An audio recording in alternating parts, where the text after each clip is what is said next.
आज सबसे पहले फिक्र एक ऐसे घोटाले की जिसकी चर्चा आज पूरे दिन होती रही।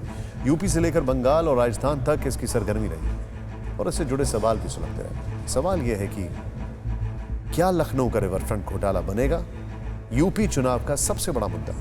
क्या रिवरफ्रंट घोटाले की आंच पूर्व सीएम अखिलेश यादव तक भी पहुंचेगी?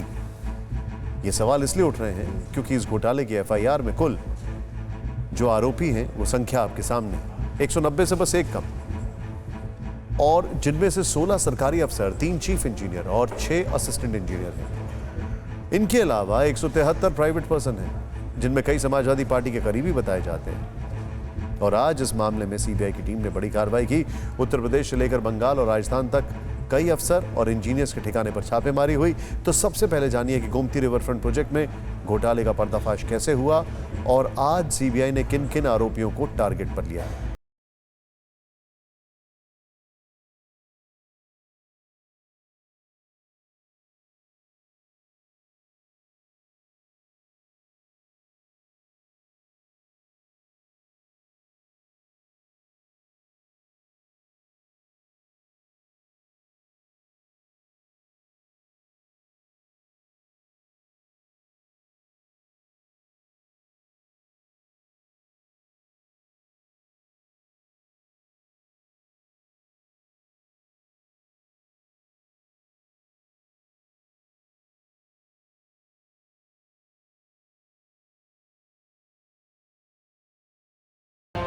ये जो रिवरफ्रंट का घोटाला हुआ है, गोमती रिवरफ्रंट का घोटाला हुआ है, वो आज साफ करता है कि समाजवादी पार्टी का चाल चरित्र और चेहरा क्या है।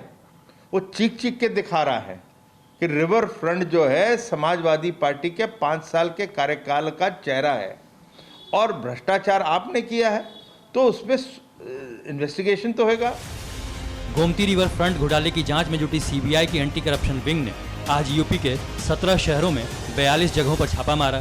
साथ ही बंगाल और राजस्थान में भी छापेमारी की, जिसमें इस प्रोजेक्ट से जुड़े कई बड़े इंजीनियर भी शामिल हैं। गोमती नगर सहित लखनऊ के कई ठिकानों पर सीबीआई की रेड चल रही है। सीबीआई के अधिकारी अखिल रमन सिंह, जो कि सुपरिटेंडेंट इंजीनियर हैं सिंचाई विभाग में, उनके आवास से अभी निकले हैं। एक टीम अंदर मौजूद है जो छापेमारी कर रही है। और केवल यहाँ छापेमारी नहीं चल रही, बल्कि उत्तर प्रदेश के करीब 42 जिले ऐसे हैं जहाँ पर जो इंजीनियर हैं, प्राइवेट पर्सन है, उनके खिलाफ छापेमारी की कार्रवाई चल रही है। 189 लोगों के खिलाफ इस मामले में आज एफआईआर दर्ज कराई है, जिसमें से 16 इंजीनियर शामिल हैं, 3 चीफ इंजीनियर स्तर के अधिकारी हैं और 6 असिस्टेंट इंजीनियर स्तर के अधिकारी हैं। सीबीआई की टीम ने लखनऊ के अलावा आगरा, इटावा, नोएडा, गाजियाबाद, बुलंदशहर, रायबरेली और सीतापुर में भी अखिलेश यादव के करीबी इंजीनियरों और ठेकेदारों के घर पर छापेमारी की।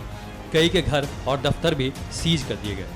गाजियाबाद के कौशाम्बी का शिवालिक अपार्टमेंट 1 है, जिसके फ्लैट नंबर 505 रूप सिंह यादव, जो कि सपा सरकार के समय पर सिंचाई विभाग में एग्जीक्यूटिव इंजीनियर थे, कि यहाँ सीबीआई ने छापेमारी की। सूत्रों के मुताबिक गोमती रिवर फ्रंट प्रोजेक्ट से जुड़े इंजीनियरों के ठिकानों के साथ साथ सीबीआई ने कई जगहों पर छापेमारी की। बुलंदशहर में रिवर फ्रंट घोटाले में प्रदेश कांग्रेस कमेटी के सदस्य और कॉन्ट्रैक्टर राकेश भाटी के प्रीत विहार वाले घर पर सीबीआई ने करीब 3-4 घंटे तक रेड की। जांच पड़ताल के बाद कई कागजात साथ ले गए। कुछ कागज ले गई है उन्हें, कुछ मेरे जो वहाँ काम किए थे, मैंने उनके एग्रीमेंट्स थे और जो उनसे रिलेटेड कागज थे वो ले गए। कितने घंटे सर आपके यहाँ? 3 से 4 घंटे। आगरा में बीजेपी नेता नितिन गुप्ता के घर भी सीबीआई की टीम पहुंची। नितिन गुप्ता पहले समाजवादी पार्टी में बड़े पद पर थे। उनकी अनुपमा ट्रेडिंग कंपनी के नाम से फर्म है जिसने रिवर फ्रंट में पत्थर लगवाने का काम किया था। अब जानिए कि गोमती रिवर फ्रंट का मामला क्या है। लखनऊ में गोमती रिवर फ्रंट प्रोजेक्ट का शिलान्यास 2015 में हुआ। अखिलेश सरकार ने प्रोजेक्ट के लिए 1513 करोड़ रुपए मंजूर किए थे, लेकिन 1437 करोड़ रुपए जारी होने के बाद भी 60% काम ही पूरा हुआ। 95% बजट जारी होने के बावजूद भी अभी 40% काम अधूरा है। यूपी विधानसभा चुनाव से पहले अखिलेश यादव का dream project Gomti river front एक बार फिर सुर्खियों में है और सुर्खियों की वजह है सीबीआई की बड़ी कार्रवाई, जो कि भ्रष्टाचार के मामले की जांच कर रही है। ये गोमती रिवर फ्रंट है जिसको ड्रीम प्रोजेक्ट कहा जाता था अखिलेश यादव का, और अखिलेश यादव सरकार ने साल 2015 में इसकी प्रस्तावना की थी, जिसके बाद 600 करोड़ रुपए साल 2015 में, साल 2016 में 900 करोड़ रुपए और इसके बाद 113 करोड़ रुपए साल 2017 की शुरुआत में इसके लिए दिए गए। तो इस तरीके से 1513 करोड़ रुपए सैंक्शन किए गए थे, और लेकिन जो काम है वो अखिलेश यादव की सरकार रहते हुए सिर्फ 1437 करोड़ रुपए निर्गत होने के बावजूद भी 60% हो पाया था। इसमें अनियमितता के भी तमाम आरोप लगे थे। प्रोजेक्ट पूरा नहीं होने के पीछे जो वजह सामने आई हैं, उसमें योजना से जुड़े 800 टेंडर में मनमानी, डिफॉल्टर कंपनी को काम दिया गया, विदेशों से महंगा सामान खरीदा, चैनलाइजेशन के काम में घोटाला, नेताओं और अधिकारियों के विदेशी दौरे में बजट खर्च, वित्तीय लेन देन में घोटाला और नक्शे के अनुसार काम नहीं करने के आरोप हैं, जिसके तहत 190 लोगों के खिलाफ FIR दर्ज की गई। ईडी ने 3 इंजीनियरों की 1 करोड़ की 5 अचल संपत्तियों को भी जब्त कर लिया।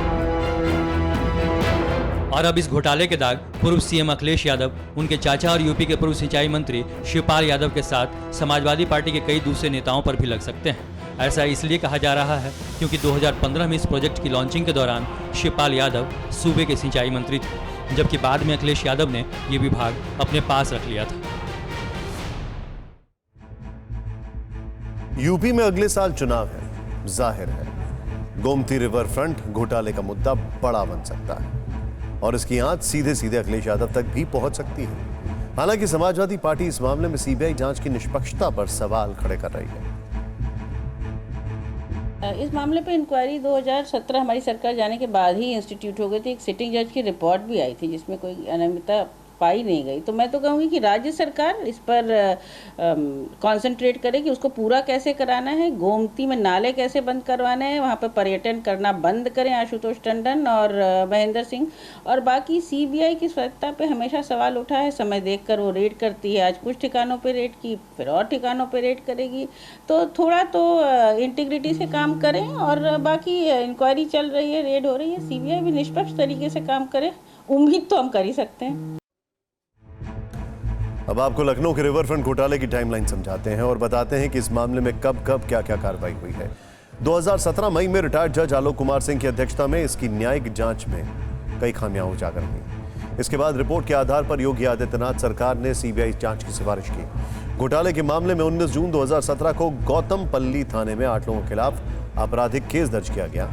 इसके बाद नवंबर 2017 में economic offence wing Uttar Pradesh ने भी जांच शुरू कर दी। दिसंबर 2017 में मामले की जांच सीबीआई के पास चली गई और सीबीआई ने केस दर्ज कर जांच शुरू की। दिसंबर 2017 में ही आईआईटी की टेक्निकल जांच भी की गई। इसके बाद सीबीआई जांच का आधार बनाते हुए मामले में ईडी ने भी केस दर्ज कर दिया और शुक्रवार को इस मामले में सीबीआई की टीम दूसरी एफआईआर दर्ज कराई जिसमें कई लोगों के नाम है और आज इन आरोपियों के खिलाफ छापेमारी शुरू कर दी गई। यूपी से लेकर राजस्थान और बंगाल तक इस घोटाले के सबूत जुटाए जा रहे हैं। फिक्र आपकी, सोमवार से शुक्रवार रात 9 बजे सिर्फ TV9 भारतवर्ष पर।